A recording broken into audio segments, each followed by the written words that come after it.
जय जिनेन्द्र। वंदे तु सर्वसिद्धे ध्रुवममलमणोममं गदिं पत्ते गोच्छामि समय पाहुण मृणमो सुध केवली भणिदम। पंच परमेष्टि भगवान की जय।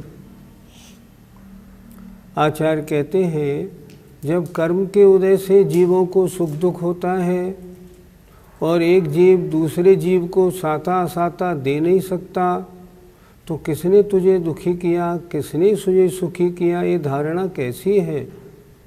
आइए गाथा 264 देखते।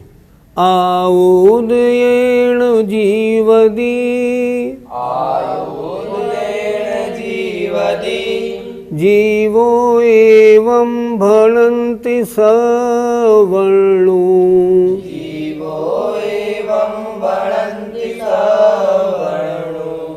आउं क्षणदेशितुमं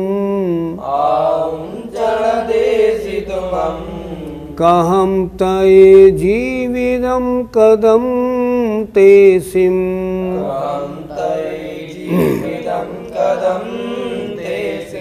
बोलिए। आउदेन जीवदी जीवो एवं भणन्ति सवर्णो आउं क्षणदेशितुमं कहं तये जीवितं कदं ते सिं। आउदेन जीवदी जीवो एवं भणन्ति सवर्णो आउं क्षणदेशितुमं कहं तये जीवितं कदं ते सिं। आयु उदयेण, एक एक शब्द का अर्थ देखें। आयु उदयेण, आयु कर्म के उदय से, जीवदि जीता है, कौन, जीवो जीव, एवं इस प्रकार भणन्ति कहते हैं सर्वज्ञ देव। सर्वज्ञ देव कहते हैं कि आयु कर्म के उदय से यह जीव जीता है। अब आउं क्षणदेशितुमं, तुमम माने तुम, आयु नहीं देते हो। तुम किसी को आयु दे सकते हो? नहीं। आयु ले सकते हो? नहीं, नहीं कर सकते। आउं क्षणदेशितुमं, तुम आयु नहीं देते हो, तो कहम किस प्रकार, तये तूने, जीविदम जीवित, कदम माने किया, तेसिम माने उनको, फिर तूने उनको जीवित कैसे किया, अर्थात नहीं किया। तेरी धारणा ठीक नहीं। तू तो मात्र निमित्त है। तेने मिलके अपना कार्य संपादन किया। सामने वाले का अगर आयु कर्म शेष होगा तो बचेगा, नहीं तो नहीं बचेगा। फिर देखें, आयु उदयेण, आयु कर्म के उदय से जीवदि जीता है जीव। इस प्रकार सर्वज्ञ देव कहते हैं। आउं क्षणदेशितुमं, तुम उसको आयु नहीं देते हो, तो कहम किस प्रकार, तये मन तुमने, कदम किया, तेसिम माने उनको, जीविदम जीवित। तुम्हारी जो धारणा है ना, ये मेरी वजह से जीवित है, ये धारणा गलत है। वो अपने आयु कर्म के उदय से जीवित है, और जब तक आयु कर्म है तब तक वो जिएंगे, उनको कोई मारने वाला नहीं। अर्थ देखें, जीव आयु कर्म के उदय से जीता है, ऐसा सर्वज्ञ देव कहते हैं। तू अन्य जीवों को आयु कर्म नहीं देता, तब तूने उन परजीवों को किस प्रकार जीवित किया, अर्थात नहीं किया। तू उनको जिंदा रखने वाला नहीं, वे अपने आयु कर्म के उदय से जीवित हैं। पंडित जी, जब आयु के उदय से जीव जीता है तो उसे दवा आदि देना व्यर्थ है। आपका तात्पर्य यह है कि आप उसे दवा देके जिंदा रख लेते हैं। चलो अब दूसरी बात कहते हैं। फिर दवा देने पर आदमी मर क्यों जाता है, ये भी तो सोचो। उसकी आयु शेष नहीं, और आप कैसी दवा अच्छी से अच्छी दे दो फिर भी क्यों नहीं बचा पाते। आपने वो दवाई दी है जो रामबाण है, उस डॉक्टर का इलाज कराया है जो हिंदुस्तान का जाना माना है, जिसने ऐसे हजारों मरीजों को ठीक किया है, फिर भी आपका जो मरीज है बच क्यों नहीं पाता? क्योंकि उसकी आयु शेष नहीं। सुनो भाई, जब तीर्थंकर अपने आप को नहीं बचा पाए, बड़े बड़े चक्रवर्ती वगैरह अपने आप को नहीं रख पाए, तो हम तुम क्या कर सकते हैं। तीर्थंकर भगवान की भी आयु समाप्त हुई, उनको भी ये मनुष्य पर्याय छोड़ के सीधा सिद्ध पर्याय प्राप्त हो गई। इसलिए ऐसे नहीं, आपको दवाई देना आपका कर्तव्य बनता है।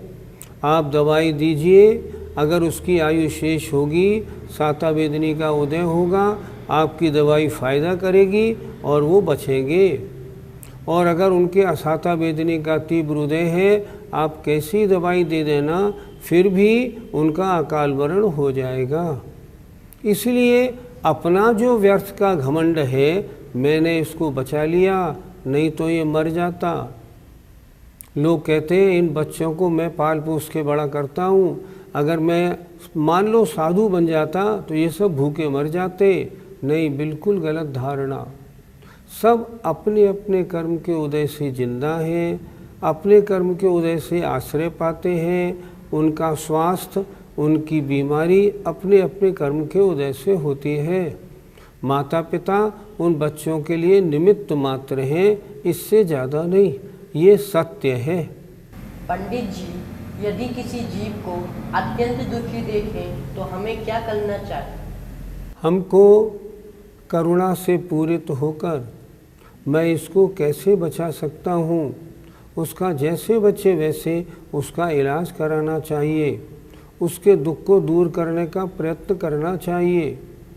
आप में करुणा है, आप में इंसानियत है, आप मनुष्य हैं, मानवता है, तो आपका कर्तव्य बनता है। मनुष्य को तो छोड़ो, अगर कोई पशु भी दुखी है, अगर कोई पशु भी बीमार है, मान लो एक्सीडेंट हो गया है, कुछ गड़बड़ हो गई है, उसका भी इलाज कराना अपना कर्तव्य बनता है। हमने देखा यहाँ जयपुर में मकर संक्रांति पे पतंगे बहुत उड़ती हैं, और चाइना का जो मंजा आया है उसके द्वारा बहुत से कबूतर मरण को प्राप्त हो जाते हैं। तो हमने देखा इस बार यहाँ बहुत से लोगों ने ऐसे जानवरों के लिए अपने अपने दवाखाने खोल दिए, और जैसे ही कोई कबूतर नीचे गिरता फ़ौरन उसको ले जाके उसका इलाज शुरू कर देते। उन्होंने ये भी किया कि पहले अखबार में खूब निकाला, भाइयों इस मंजे को छोड़ दो, दूसरा मंजा ले लो, इतने कबूतर पिछली साल मरे थे, अब ना मरें। खैर बहुत अच्छा हुआ, उस बात का असर तो हुआ, लेकिन फिर भी जो लोग नहीं माने उनके द्वारा बहुत से पक्षियों का घात हुआ, लेकिन बचाने वाले भी कमज़ोर नहीं थे, उन्होंने भी सैकड़ों पक्षियों को बचाया। अब प्रश्न, वे पक्षी अपने आयु के उदय से बचे या तुम्हारी कोशिश से? दोनों बात से। उनकी आयु शेष थी इसलिए बचे, निमित्त तुम्हारा मिलना था इसलिए ये कार्य संपन्न हुआ। श्लोक वार्तिक में आचार्य विद्यानंद महाराज बिल्कुल लिखते हैं, कोई भी बीमारी आदि हो जाने पर इलाज कराना हमारा कर्तव्य है। अगर इलाज नहीं कराएंगे तो मरण होना निश्चित है, अकाल मरण हो जाएगा। इसलिए क्या करें, इलाज कराएं कि नहीं कराएं? ज़रूर कराएं, ऐसी बात नहीं कराएं। किसी को हम दुखी देखें, इलाज बीमारी नहीं अन्य कारण से भी दुखी देखें तो भी हमें उसकी मदद करनी चाहिए। लिखा है उन्होंने, क्लिष्टेषु जीवेषु कृपा परत्वम। दुखी जीवों को देखकर हे भगवान मेरे हृदय में करुणा का भाव आ जाए, ये तो इंसानियत है। अगर ऐसा नहीं आया तो फिर हम इंसान कैसे? पंडित जी, क्या पिता अपने बच्चों का पालन पोषण नहीं करता? नहीं, पालन पोषण करता है, लेकिन फिर भी पालन पोषण करते हुए भी उसका अच्छा भोजन पानी इलाज कराते हुए भी क्या बच्चे मरते नहीं हैं? क्या हजारों लाखों बच्चे हर साल मरते। क्यों मर जाते हैं? क्योंकि उनका आयु कर्म उतना ही था। अरे बहुत से बच्चे तो घरों में आके 1 महीने 2 महीने में ही चले जाते हैं। एबॉर्शन कराना लाजमी हो जाता है। डॉक्टर कहता है अगर नहीं कराया तो माँ खतरे में है, फिर क्या करें, बच्चा तो मर गया अंदर। तो क्या हुआ? अरे उसकी आयु समाप्त हो गई। आपने तो उसको बड़े ढंग से रखा, लेकिन आयु नहीं है ना, तो जीवित कैसे रहेगा? नहीं रह सकता।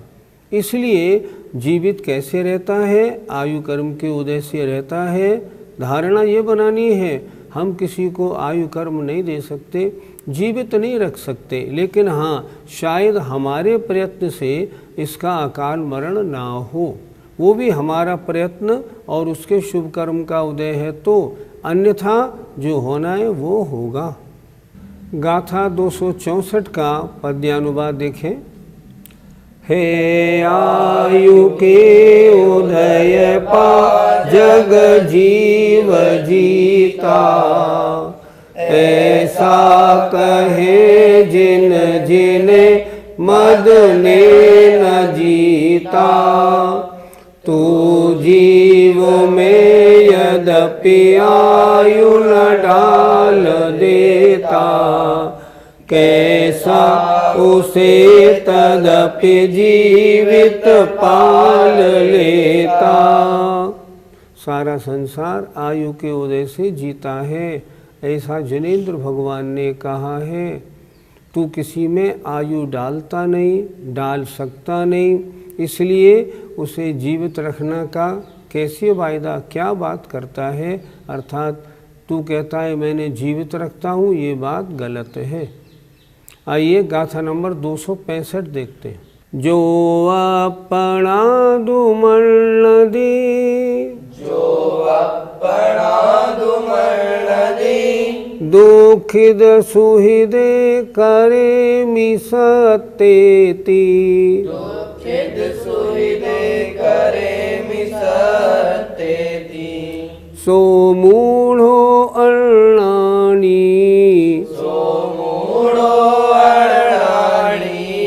रानी ये तो दुविवरी दो।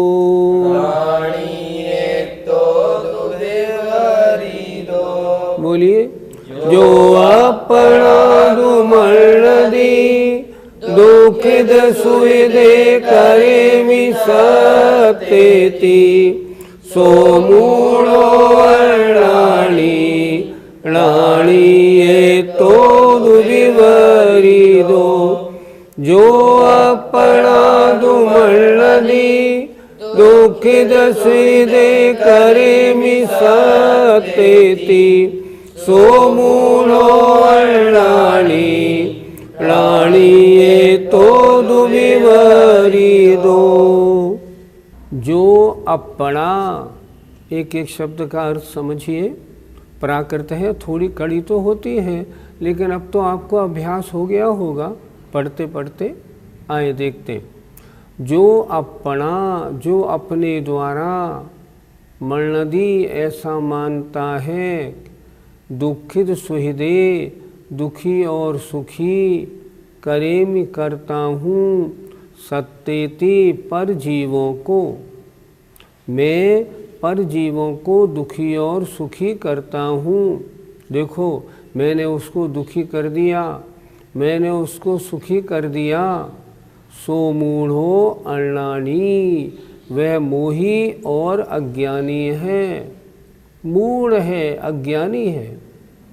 रानी एतोदु विपरीतो, रानी माने ज्ञानी, इससे विपरीत माने उल्टा होता है।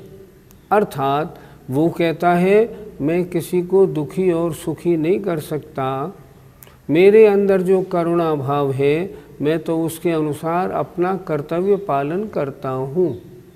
फिर देखें एक बार।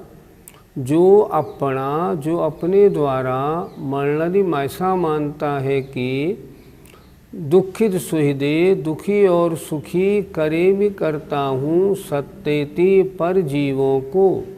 सत्य माने जीव। सो मूल हो अण्णानी वह मोही और अज्ञानी है। रानी एतोदु विपरीतो ज्ञानी इससे विपरीत होता है। अर्थ देखिए, जो ऐसा मानता है कि मैं अपने द्वारा परजीवों को दुखी और सुखी करता हूँ वह मोही और अज्ञानी है। जो इससे विपरीत मानता है वह ज्ञानी है। पंडित जी, क्या हम किसी जीव को सुखी और दुखी नहीं कर सकते? अगर आपकी ऐसी धारणा है कि हम कर सकते हैं तो आप अज्ञानी हैं। सामने वाले के अगर साता का उदय है कोई दुखी नहीं कर सकता। सामने वाले के असाता का उदय है तो कोई सुखी नहीं कर सकता। अपने अपने कर्म के उदय से जीव सुखी और दुखी होते हैं। तुम्हारी जो धारणा है मैंने सुखी कर दिया, मैंने दुखी कर दिया, ये धारणा गलत है। मैंने इसको अपने यहाँ ड्राइवरी पे रखा, देखो मेरे ड्राइवरी पे रखने से कितना सुखी है ये। नहीं, उसके पुण्य का उदय है, उसे नौकरी मिल गई, आपने नहीं दी, उसके पुण्य के उदय से मिली। आपके पास तो ड्राइवरी के लिए 4 लोग आए थे, आपने इनको क्यों चुना? क्योंकि इनके साता वेदनी का उदय था। डॉक्टर सारे मरीजों का इलाज करता है। किसको ठीक करता है? जिसके शुभ कर्म का उदय होता है। जिसके अशुभ कर्म का उदय होता है उसको ठीक नहीं कर पाता। क्यों? उसके पाप कर्म का उदय है, ठीक कैसे हो जाएगा? धारणा यही सही है। कोई जीव किसी को दुखी और सुखी नहीं कर सकता जब तक कि उसके अपने पुण्य या पाप कर्मों का उदय ना हो। पंडित जी, जैसे मैं दुखी था, मैंने किसी से पैसे मांगे और उसने मुझे पैसे नहीं दिए, तो उसने मुझे दुखी नहीं किया? तुम्हारे असाता का उदय था, तुम्हारे लाभांतराय का उदय था, तुमको लाभ हो कैसे जाता? होगा ही नहीं। तुम 10 जगह जाओगे मांगने तो भी काम नहीं होगा। सामने वाला व्यक्ति तुमको रुपए नहीं देता। तुम्हारे पुण्य का उदय है तो तुम्हारे पुण्य के उदय से सामने वाले से रुपए तुमको मिल जाते। अगर तुम्हारे पाप का उदय है तो कोई कार्य सिद्ध होने वाला नहीं, चाहे कितने ही प्रयत्न कर लो। इसलिए सामने वाले ने मुझे रुपए नहीं दिए ऐसी धारणा बनाओगे तो राग द्वेष की उत्पत्ति हो जाएगी। धारणा ये बनाओ मेरे पुण्य कर्म का उदय नहीं है, देखो मैंने उनसे कहा मेरी सहायता करो, उन्होंने सहायता नहीं की। वो आपने किसी को मारा पीटा, वो अगर सामने वाला सोचता है इनने मारा, धारणा गलत। अगर मैं ये सोचता हूँ सामने वाले ने मुझे मारा, मेरे असाता का उदय था, मैंने ऐसे पूर्व में कोई कर्म किए होंगे जो मुझे दुख भोगने को मिले, ये नहीं देता कोई अन्य देता, दुख तो मुझे मिलता क्योंकि पाप कर्म मेरा था। अगर मैं ऐसा सोचूंगा तो मेरे परिणामों में समता आएगी, अन्यथा क्रोध आएगा, उल्टे और पाप का बंध होगा।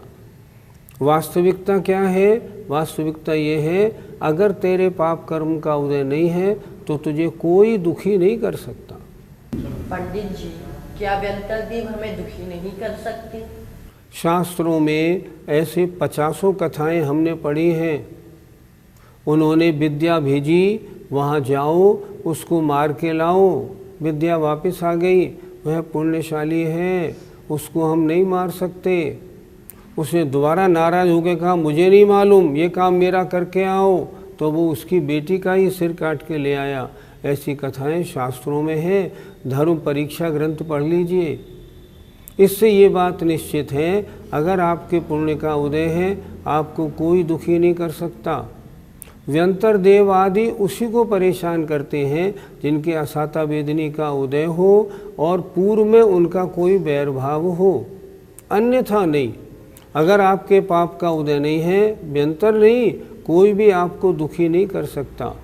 और पाप का उदय आए या असाता का उदय आए तो बड़े बड़े महापुरुषों पर भी कैसे कैसे, देखो वो चक्रवर्ती सनत कुमार चक्रवर्ती के भी शरीर में कोढ़ हो गया, सोचो जरा, क्यों हो गया, क्यों नहीं रुका? नहीं रुक सकता। शुभम चक्रवर्ती को उस छोटे से देव ने सिर काट दिया। क्यों काट दिया? पाप का उदय था।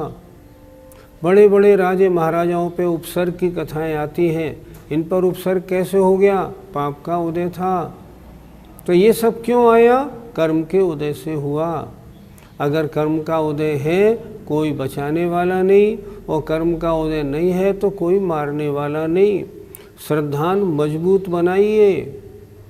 अगर आपके पास नमोकार मंत्र का कवच है, कोई यंत्र देव आपका कुछ बिगाड़ करने वाला नहीं, ऐसी पक्की धारणा होनी चाहिए। कोई जीव किसी को सुखी दुखी नहीं कर सकता। क्यों? कि सुखी दुखी बनने में जो कारणभूत कर्म है, उनका आदान प्रदान नहीं होता। पंडित जी, फिर हमारा कर्तव्य क्या होता है? हमारा कर्तव्य गाथा नंबर 264 देखिए। हम प्रत्येक जीव की रक्षा का भाव बनाएं। कोई जीव मेरे द्वारा घात को प्राप्त नहीं हो जाए। कोई जीव दुखी दिखे, उसको सुखी करने की कोशिश करें। गाथा नंबर 265 देखिए। हम अपने कर्तव्य का पालन करें। हम संसार के सभी जीवों को सुख देने का प्रयत्न करें। अच्छा बोलें, अच्छा करें, अच्छा व्यवहार रखें, हर काम ठीक करें ताकि सब जीव सुखी रहें। एक मूल मंत्र है, अगर आपको सुखी रहना है तो क्या करो? सबको सुखी हो जाए ऐसी भावना करो। अगर सबको दुखी हो, ये सब दुखियों वाली भावना करेंगे, सबसे पहले आप दुखी होंगे, क्योंकि वैसे परिणाम असाता वेदनी का बंद करने वाले हैं और दुखी बनाने वाले हैं। इसलिए अपनी भावनाएं अच्छी बनाएं, आपके सारे कार्य सही होंगे। ज्ञानी क्या करता है? ज्ञानी इन चक्रों में नहीं पड़ता। वह किसी को मारूं, बचाऊं, मैं किसी को सुखी करूं, दुखी करूं। ज्ञानी तो अपने आत्म स्वरूप में शुद्ध उपयोग में लीन रहता है, उसके तो ऐसे विचार ही नहीं आते। गाथा 265 का पद्यानुवाद। मैंने तुझे धन दिया कि सुखी बनाया, मारा चुरा धन अपार दुखी बनाया। मोही प्रमत्त जड़ की यह धारणा है, ज्ञानी चले न इस भांति महामना है। हमको भी ऐसी धारणा बनानी चाहिए जो आगम सम्मत है। हम समय सार पढ़ रहे हैं, अपने आप में तदनुसार परिवर्तन भी लाएं। जय जिनेंद्र। इस कार्यक्रम के पुण्यार्जक हैं मानक चंद, कमला देवी, राकेश कुमार नीतू, ऋषभ सौम्या एवं Ayushi Musharraf, B123 Sethi colony Jaipur, Premchand, Vijay Lakshmi Ajmera Jaipur, Ashok Rajlakshmi Pandya Jaipur, Sunil Renu Kasliwal New Delhi. Shri Parasnath re rolling mills limited, Durgapur 1, Bardhaman Paschim Bangal. Amita Jain, wife of Anil Kumar Jain, Sangeeta Jain, wife of Vipin Kumar Jain. Shri Satish Chandra Jain की पुण्यतिथि पर Shrimati Shobha Jain, doctor Piyush Jain, doctor Anjali Jain, doctor Shakti Jain, संयम जैन, कुमारी दिया जैन। श्री दिगंबर जैन महिला शास्त्र सभा, सूर्यनगर, गाजियाबाद।